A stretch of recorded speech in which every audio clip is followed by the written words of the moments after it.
Well, Australia were devastated clearly by losing in such dramatic fashion in Headingley. And now, as they go towards Old Trafford, guys, is there a chance that losing like that could actually get them undone? I don't like using the word scars because it's overused, but just have a mental effect on this Australian side when they look to be in a very strong position in this series. I think without a doubt. I don't think that you can possibly not be affected by an occasion like that at Leeds. You cast your mind all the way back to me as a 9-year-old watching the Australians unravel after what Beefy did to them at Headingley. A game that they should have won at Edgbaston, the next one, Beefy takes 5 for 1, they lose. These things can sort of come back to haunt you in a way that might not be entirely apparent at the beginning of the Test match. But if it gets close again, then the spectre of Headingley will come back to them.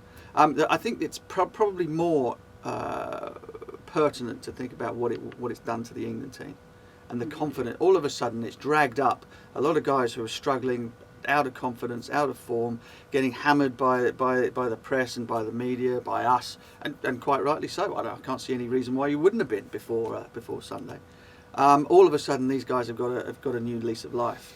And they all have it. They've got a champion in their team. They've got 2 actually, in Archer and Stokes, and they know that if they can pick themselves up, take on board some of that feeling from Headingley on Sunday, that Australia are there to be beaten. So it's a double-pronged thing for Australia. Is it also the case where we might actually see, perhaps particularly with Nathan Lyon, because I know that the Australian camp has been concerned about Nathan Lyon, certainly immediately after that test, after the missed run out, after what happened in the final over with the review, the LBW call, all of that. Worried about Tim Payne. That was the worst review I've seen in my life. But Tim Payne is a bit like, I don't know, Tim Payne seems to me to be a bit more level and calm, and he was talking about Nathan Lyon as a senior player has to set an example to the others as well. George, do you think that's something that England might maybe take a little bit of advantage of, and just a little gentle reminder to Nathan Lyon on the field about what happened last time? I don't really. I sort of agree with the second half of what Butch said, which is that England will take great confidence in the fact that they were so hard to be killed off, and so they'll believe that they can claw their way out of any position, because they've shown they can do it. And to be fair, they've done it in limited overs cricket quite often. Nathan Lyon's had a really long, successful career, and he has had other bad days. And while that moment, while that fumble will probably linger in the highlights packages, I don't know, only a few weeks ago, he was absolutely obliterated by, was it Jason Roy at Edgbaston in an ODI in the World Cup? Yeah. And he just bounces back, because that's what cricket teaches you, isn't it? You learn to succeed and you learn to fail.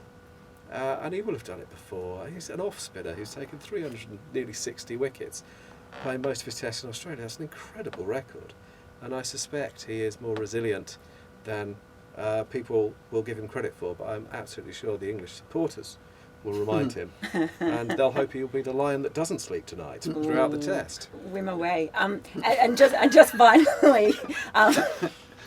Just finally, how much for Australia does the fact that they lost like that, but is that mitigated by the return of Steve Smith?